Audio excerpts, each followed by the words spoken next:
Formula ఈ race కేసులో KTR quash పిటిషన్పై తీర్పు రిజర్వ్ చేసింది హైకోర్టు. తదుపరి ఉత్తర్వులు వచ్చే వరకు అరెస్ట్ చేయొద్దని ఆదేశించింది.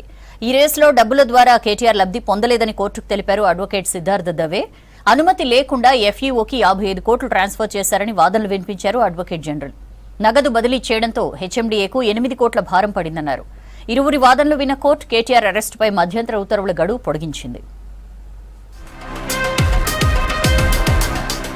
ఫార్ములా రేస్ వ్యవహారంపై ఏసీబీ కేసును కొట్టివేయాలంటూ కేటీఆర్ దాఖలు చేసిన క్వాష్ పిటిషన్పై హైకోర్టులో విచారణ జరిగింది. హైకోర్టులో ఏసీబీ కౌంటర్ దాఖలు చేసింది. కేటీఆర్ తరపున సిద్ధార్థ్ దావే, ఏసీబీ తరపున పబ్లిక్ ప్రాసిక్యూటర్ వాదనలు వినిపించారు. ఇరుపక్షాల వాదనలు విన్న హైకోర్టు తీర్పు రిజర్వ్ చేసింది. తదుపరి ఉత్తర్వులు ఇచ్చే వరకు కేటీఆర్ ను అరెస్టు చేయవద్దని ఆదేశించింది. Without the tripartite agreement party ఎవరైతే ఉన్నారో వాళ్ళు లేకుండా ఎఫ్ఈఓకు డబ్బులు చెల్లించడం అనేది అనైతికం.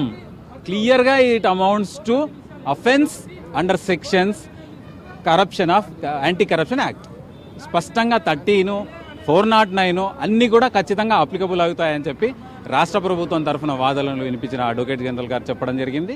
ఫార్ములా కేసులో ఎఫ్ఈఓ వివరాలను కోర్టుకు తెలిపారు కేటీఆర్ తరపు న్యాయవాది. డబ్బుల ద్వారా కేటీఆర్ లబ్ధి పొందలేదని చెప్పారు. దీంతో డబ్బులు చేరిన వారిపై కేసు నమోదు చేశారా అని ప్రశ్నించింది కోర్టు. అగ్రిమెంట్లు ఎవరెవరి మధ్య జరిగాయి, వాటిని ఎవరు అప్రూవల్ చేశారని క్వశ్చన్ చేసింది. ఐఏఎస్ అరవింద్ కుమార్ కేటీఆర్ ముందు ఎఫ్ఈఓతో అగ్రిమెంట్ ఫైల్ పెట్టారని, కేటీఆర్ సంతకం చేశారని చెప్పారు అడ్వకేట్ దావే. సంతకం చేసినంత మాత్రాన కేటీఆర్ ను నిందితుడిగా ఎలా మారుస్తారని ప్రశ్నించారు దావే. ఈ కేసులో 409 సెక్షన్ వర్తించదని, ఆధారాలు కూడా లేవని తెలిపారు.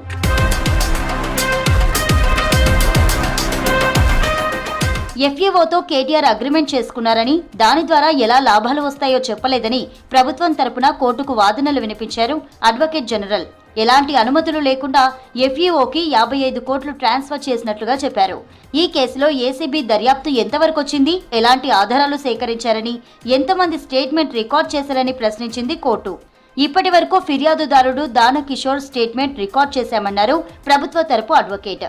గవర్నర్ అనుమతి తీసుకుని కేసు నమోదు చేశామని చెప్పారు. ఈ కేసులో అరవింద్ కుమార్, బిఎల్ఎన్ రెడ్డిని ఎందుకు అరెస్టు చేయలేదని ప్రశ్నించింది హైకోర్టు.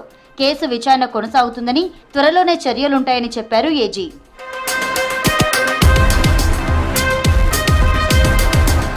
ఫార్ములా కేసు వ్యవహారంలో ఎలాంటి విధి విధానాలు ఫాలో అవ్వలేదో చెప్పాలని అడిగింది న్యాయస్థానం.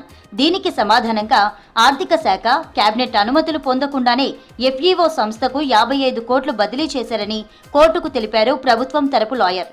ఇలా నగదు బదిలీ చేయడం వల్ల 8 కోట్లు హెచ్ఎండీఏకు అదనపు భారం పడిందన్నారు. మున్సిపల్ శాఖ ఒప్పందాలు కుదుర్చుకున్నప్పుడు బిజినెస్ రూల్స్ ఉల్లంఘన జరిగిందని కోర్టు దృష్టికి తీసుకువచ్చారు. తర్వాత బిజినెస్ రూల్ కాపీని హైకోర్టుకు అందజేశారు ప్రభుత్వ ఏజీ.